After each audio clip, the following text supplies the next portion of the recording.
سامعین، جب بھی کوئی فطرتاً کمی یا حقیقت میں کمی، کمین، چوڑا، چماڑ اسلام کے خلاف بات نہیں کر سکتا کیونکہ وہ ڈرتا ہے، تو وہ کسی مولوی کے خلاف بات کر دیتا ہے کہ مولوی کو رگڑا لگا دو، انڈائریکٹلی اسلام کے خلاف بھی بات ہو ہی جائے گی۔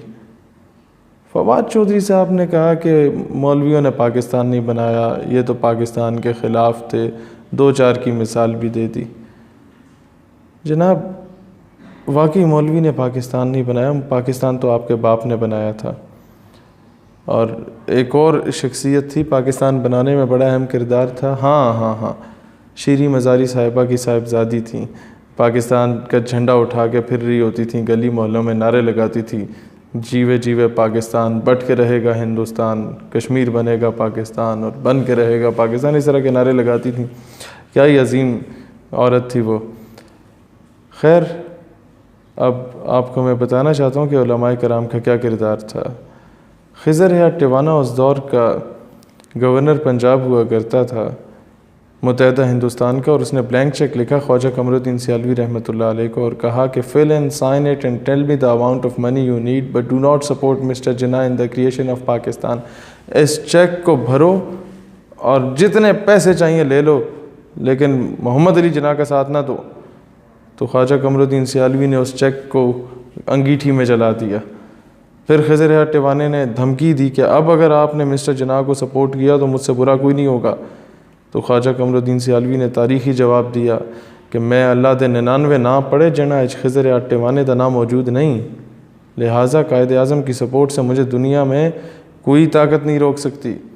اس کے بعد پیر جماعت علی شاہ رحمۃ اللہ علیہ، جنہوں نے قائد اعظم کو پنجاب دیا تھا، جن کے مریدوں کی سب سے بڑی تعداد ہوا کرتی تھی برصغیر میں، انہوں نے کہا وہ شخص میرا مرید ہی نہیں ہے جو مسلم لیگ کو ووٹ نہ دے پاکستان کے بنانے میں۔ پھر یہاں تک شدت اختیار کر لی کہ میں اس شخص کا جنازہ ہی نہیں پڑھوں گا جو پاکستان کے بنانے میں مسٹر جناح کا ساتھ نہیں دے گا۔ پھر KPK میں جب ایک تحریک چلی تھی اور انہوں نے کہا تھا ہم تو متحدہ ہندوستان کے ساتھ ہوں گے، ہم تو پاکستان کی کوئی حمایت نہیں کریں گے، اس وقت مولوی ہی اٹھے تھے، اس وقت پیر آف مانکی اٹھے اور انہوں نے قائد اعظم سے تحریری معاہدہ لیا، ریٹن ایگریمنٹ کیا کہ بھائی پاکستان کو اسلامی جمہوریہ بنایا جائے گا، تب ہم آپ کی حمایت کریں گے۔ قائد اعظم نے کہا بالکل ہم ایک اسلامی جمہوریہ بنانا چاہتے ہیں، انہوں نے حمایت کا اعلان کیا اور پورا KPK امڑ آیا قائد اعظم کی سپورٹ میں۔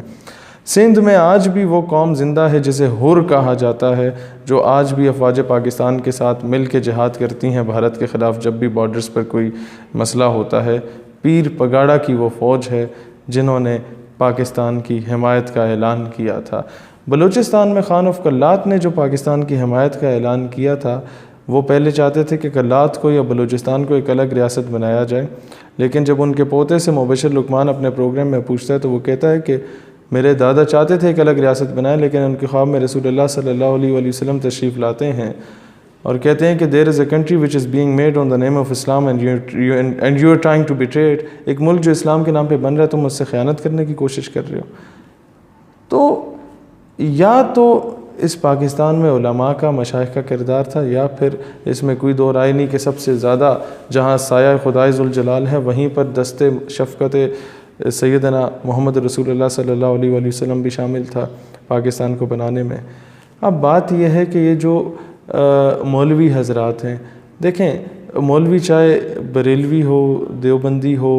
اہل حدیث ہو، شیعہ ہو، کسی بھی مکتب فکر کا ہو، میں نے کبھی نہیں دیکھا، میں نے ڈاکٹرز کو دیکھا تنخواہیں نہ ملنے پہ احتجاج کرتے ہیں، میں نے انجینئرز کو دیکھا تنخواہیں نہ ملنے پہ احتجاج کرتے ہیں، میں نے بیوروکریٹس کو دیکھا کسی نہ کسی معاملے پہ احتجاج کرتے ہیں، میں نے وکیلوں کو دیکھا احتجاج کرتے ہیں۔ میں نے آج تک کبھی کسی مولوی کو اس لیے احتجاج کرتے نہیں دیکھا کہ اسے تنخواہ نہیں ملی، کہ جی اس کے گھر میں راشن نہیں پہنچا۔ میں نے کبھی مولوی کو اس لیے احتجاج کرتے ہوئے نہیں دیکھا کہ جناب مجھے گھر دے دو، مجھے پیسے دے دو۔ ہاں، مولوی جب بھی نکلا ہے تو ناموس رسالت کے لیے نکلا ہے، مولوی جب بھی نکلا ہے تو عظمت صحابہ کے لیے نکلا ہے، مولوی جب بھی نکلا ہے تو شان اہل بیت کے لیے نکلا ہے، مولوی جب بھی نکلا ہے تو نظریہ پاکستان کے دفاع کے لیے نکلا ہے۔ مولوی نے کبھی اپنے ذاتی مفاد کے لیے اسلام آباد کی سڑکوں پر 140 دن کے لیے قوم کی ماؤں بہنوں بیٹیوں کو نہیں نچوایا تھا۔ مولوی جب بھی نکلا ایک نوبل کاز کے لیے نکلا۔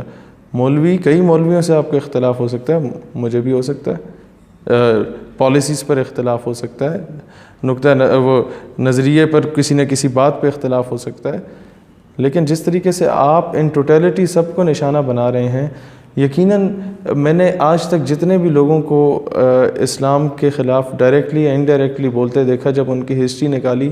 تو ان میں سے میجورٹی ایسی تھی جن کی مائیں نعرہ لگایا کرتی تھیں میرا جسم میری مرضی، میرا جسم میری مرضی۔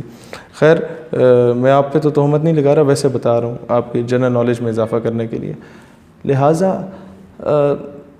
ایسی باتیں کر کے آپ اگر سستی شہرت حاصل کرنا چاہتے ہیں تو یقیناً آپ کو ملے گی، لیکن ایسی باتیں کر کے اگر آپ ریاست مدینہ بنانا چاہتے ہیں تو معذرت کے ساتھ ایسی باتیں کر کے آپ ریاست مدینہ نہیں بنا سکتے۔ ہاں، جو ریاست آپ چاہتے ہیں جہاں پر آپ کی یہ تمام آسما جہانگیر کی ناجائز اولادیں پھریں، اپنے جسم کی نمائش کریں اور جو مرضی آئے چوڑا چماڑ ان کے اوپر چھلانگ مار کے یوز کر کے ٹیشو پیپر کی طرح پھینک دے، ایسی ریاست ضرور بن سکتی ہے۔